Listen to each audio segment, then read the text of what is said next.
By now we've seen quite a few dinosaurs coming to Jurassic World Evolution. From a controversial Deinonychus to a gorgeous Ceratosaurus, the list grows with each trailer. But one thing we haven't seen is prehistoric animals outside of Dinosauria. First introduced to the movies in The Lost World via Pteranodon, non-dinosaur prehistoric creatures have become an increasingly prominent factor in the franchise. From the aviary in Jurassic Park 3 to the Mosasaurus in Jurassic World and the host of Xenozoic creatures in the Jurassic Park mobile games, we're all hopeful that these extinct entities make it into Jurassic World Evolution. If not at release, then maybe as themed DLC down the line.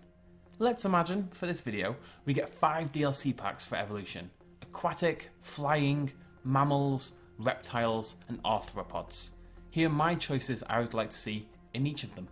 We're taking to the seas for our first choice with Helicoprion, one of my absolute favourite prehistoric creatures and one I've mentioned so many times in these videos just because it's so bloody weird. An aquatic pack is one of the more obvious DLC choices given the Mosasaurus' role in both Jurassic World and the upcoming Fallen Kingdom, and we have already had a Helicoprion pop up in the Park Builder games. This shark-like cartilaginous fish was discovered in the late 1800s and has confused scientists for decades now, for one obvious reason: that mouth, and what that mouth do, and the bizarre wall on the end of it. An unfurling row of razor-sharp teeth. The prominent theory these days is that Helicoprion would capture soft-bodied prey in the wall and then use its bizarre shape to slice and dice them before forcing the poor so-and-so down its throat. Either way, an awesomely weird creature that's already been featured in the franchise and would be amazing to see brought to life in our own exhibits. Second up, let's take to the skies.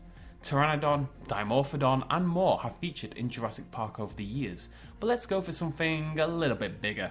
Quetzalcoatlus was a huge Azhdarchid, which is a family of pterosaurs, meaning basically dragon, and one of the largest flying creatures to ever live with a wingspan of 10 meters and upwards.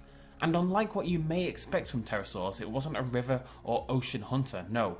This beast hunted on the land, using a gigantic pointed beak and harshly angled lower jaw to strike down at terrestrial creatures and rip them in half. The Quetzalcoatlus, named after the Aztec feathered serpent god, but pretty cool name, would have been pretty bloody terrifying to see swooping down upon you. The idea of releasing them into my own park and watching them hunt the guests is just a little bit too exciting. Next up is the mammals, and sure, there's a lot of choices here, but it could only be one, couldn't it? It's got to be Megatherium. Another creature featured in the Park Builder games, the Megatherium is essentially a giant ground sloth. I'm going to say that again, it's a giant ground sloth. One of the biggest mammals to ever walk the earth at 4 tons and the size of a modern day elephant, this herbivorous diurnal behemoth was essentially without predators and could lumber around feasting on foliage with nary a worry. Oddly enough, it only went extinct 10 years or so ago, thanks to human expansion and overhunting, amongst possibly other things. Proving, once again, that humans ruin absolutely everything. Time for some reptiles. Meg Alania Titanoboa, there's a bunch of awesome creatures available here, and really who could turn down a giant snake? Not me. But let's try a different one. Paleophis colosseus. At just a few meters shorter than the fabled Titanoboa, over 9 meters long itself, the snake was certainly a titan in its own right, but interestingly and uniquely, it's an aquatic snake.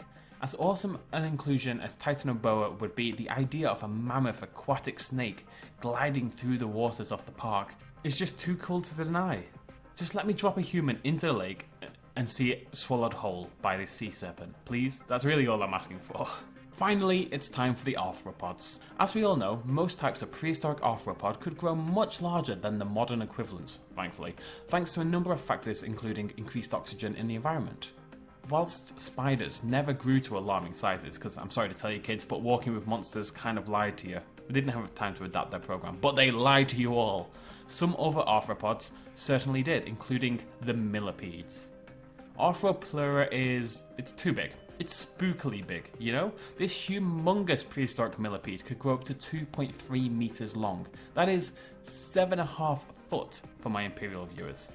Thankfully, this big guy was herbivorous, so you can't feed it your children guests. But I think it's about time we had some mammoth arthropods in this series, don't you?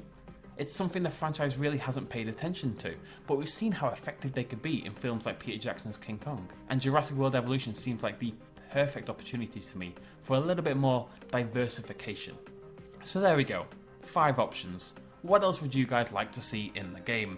The world of Non-Dinosauria is actually pretty huge and exciting, but also pretty unexplored in the games. Prehistoric Kingdom is directly addressing that with some awesome species choices of their own, but I'd love to see Jurassic World Evolution formally bring some of these selections into the franchise. Maybe in future Jurassic Park films we'll see titanic millipedes scuttling along forest floors and wall-toothed freaky fish exploring ancient oceans. Or maybe we'll just keep seeing raptors and rexes. Who knows? Thank you so much for joining me as always. Please do hit that like button if you enjoyed the video, and I'll see you lovely folks in the next episode. Cheers, much love, as always. Bye bye.